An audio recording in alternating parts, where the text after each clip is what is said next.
Yeah. Like what's the point? Like I can brag about being home every night Yeah. with my kids every night. But then if you're on your head, on your phone, you're not in the game, you're stressed out. Why the hell would you even be there? Just don't be there then. Cause you're a liability. Like if you're going to Yeah. be there, play with your kid. If you're going to be there, like sometimes a 15-minute sit down with your kid of just direct playtime is better than anything. This is Ben Osterveld from Within the Podcast. We have an episode here. We've taken a clip from the Agent from Within Academy. So I coach agents across the whole country, and we meet online. We do live calls. If you want to check it out, it's agentfromwithin.com. This clip is me coaching these agents. We're having a conversation around parenting. Now, like in the way that I coach real estate agents, it's not about just winning awards, learning how to do closing techniques. Yes, that's all there. But the reality is we want to build a life paid for by real estate, not just go after awards. So that's why we talk about things like parenting. It's a massive thing. Like if you have a guilt or if you have massive pressure around parenting, how does that play out in business? We have a 15-minute clip here, about 15 minutes, about us having a really cool conversation around parenting. Have a listen. I'd love to hear your thoughts. Share the episode, subscribe, do all the things you're supposed to. Cheers. If I'm going to be at home and I'm not at home, well, I'm not there anyways. Like there's just this, it's more about connection with your family than it is about time. Like every time I'm at my kid's game, on your effing phone the whole time. Yeah. Yep. It's so self-focused. So I'm a rebel in so many levels, right? Because I feel like we've been told certain ways to do things, and there's thousands of ways to win. I want to find out who I am, build a life that fits me. I want to learn how to really listen to my relationships around me, be crazy, bluntly, openly honest with my family and my kids. And this is what it is. So I find the more I work on me, the more my relationships with my family and my kids and my business grows. So I think we focus too much on the. You probably agree with too is just the fact that having a career that isn't defined by a 9 to 5, learning sort of the way to develop that appreciation of time because then all of a sudden. If you know you're strapped for time and okay, I'm out mornings, I'm out evenings, all of a sudden the time that you do have, the phone goes away. And the other, you really have to focus on like, all right, if I'm in the mornings with the kids, then I want to make sure I'm actually like present and there with them. I think we need to be working on that. For an hour and a half for bedtime and bath and stuff, then I got to make sure I'm there and then I'm gone.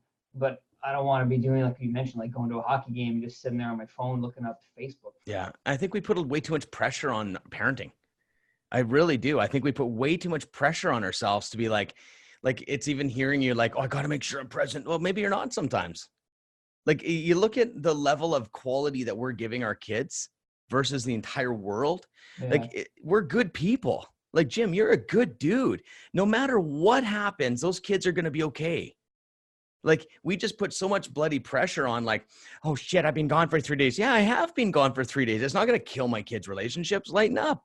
Yeah. Like if you have so I just think we put too much pressure, and then that pressure gets related to how you run your business, how you're burning through a meeting or how you're rushing, or like, I just feel like there's gotta be a different way. Like how many times back in the day, the farmers, you didn't see your dad and they worked. I'm not saying that's the best way. I'm just saying that we put so much pressure nowadays on child rearing. I can say this now because I've gone from being a really bad dad to a really good dad. And it's not about how much time I spend. It's about my connection with my kids. Yeah.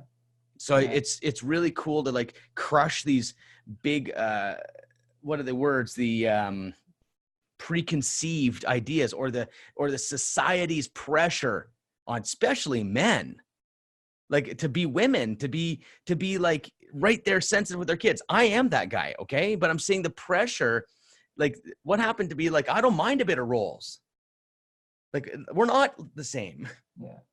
My wife doesn't play hockey. She would get killed in hockey. I play hockey. We're different. So when I come in, my role is I got to provide, and I got to be sometimes a bit rough and tough as a dad. I don't always have to be super sensitive, but I'm going to be honest. I'm going to be open, and I am going to cry in front of my kids, but I'm going to be me. And I think the best gift you can give your kids is to be yourself. And if you feel like you're not doing a good job, talk to your kids about it. Don't be thinking in your head, go, hey, Johnny, I just want to say I've been away quite a bit. What do you think about that? Not like, are you okay with me? Just a real honest conversation, and just be like, yeah, you know what? How would you like to connect more with your dad?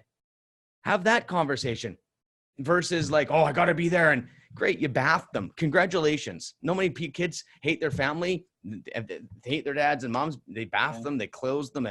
You know what I mean? So I'm just saying this. Chart your own rules on being a dad, Jim. It's your own freaking rules. If you do it the way you want to do, you know why? Because you're a good dude. If you're an asshole and a bad dude, I wouldn't say that. But no, you can't fail is what I'm saying, Jim, because you're a good guy. You can't fail. Imagine approaching your child rearing that way. You can't fail because you're a good dude. Don't look at the detail. Look at the big picture. The big picture is you love them. I'll do anything for my kids. Yeah, sometimes I'll yell at them sometimes. And I talk to them, go, man, I really shouldn't have yelled at you. I'm really sorry. Then they see me how I deal with those things. We have to show them who we are and walk through that process with them. Not like, oh, no, they saw me fight. Yeah, we fought. And, that was not right. And this is what happened with mommy and daddy. And like, there's a process of just honesty. Just be you. We want them to be themselves, right? If we want them to be themselves and succeed, you'll never, ever succeed if you're not showing them who you are. Yeah, sort of always like protecting them from the typical like emotional daily. Yeah. And then when real life comes, they're not strong. They're not ready. So I'm not saying to make them strong. I'm saying I believe in super sensitive. Yeah. I'm saying this is me. So I got to do it Ben's way because I'm a good dude. I always love the idea of like labeling that kind of stuff. Sort of saying like, oh, that, this is what happened and it wasn't good, but this is how it worked out and this is how we deal with it and this is how you make it better or how you like learn from it. I always love that idea of when something's like really awkward in the room, whether it's parenting or something else. Yeah. The first person who says, boy, you must think I'm a huge asshole or something and labels the issue. Yeah. All of a sudden, usually the air gets out and they go, oh yeah. And he's okay just with it. 100%, man. It's the non-talking is toxic to relationships. Yeah. Toxic. Like scared of talking about it. Yeah. Yeah. So 100%, man. And I just want you to know, we'll wrap this part of the stuff up. It's obviously very important to everybody in some level because relationships matter. But the thing is, remember this. I had a dad that was not a good dude. Okay. But actually he was a good guy, just broken by his own dad. I got treated like a piece of shit. Okay. I got so many bad things happen in my life. Okay. And I turned out okay. I believe that I would not be sitting here, talking to you guys with my heart, hoping to maybe grow you as human beings and business people and help you find success if I didn't have the past I had. So you have to trust that you are the dad for your kids. That is absolutely my way of thinking, is that all your misfortunes, all your negatives, all that, your kids need that, Jim. Your kid is not here to get trained by a perfect gym. The kid is get here by a gym that's maybe a people pleaser, and he has to work that out in front of the kids. And then the kids figure that shit out now too.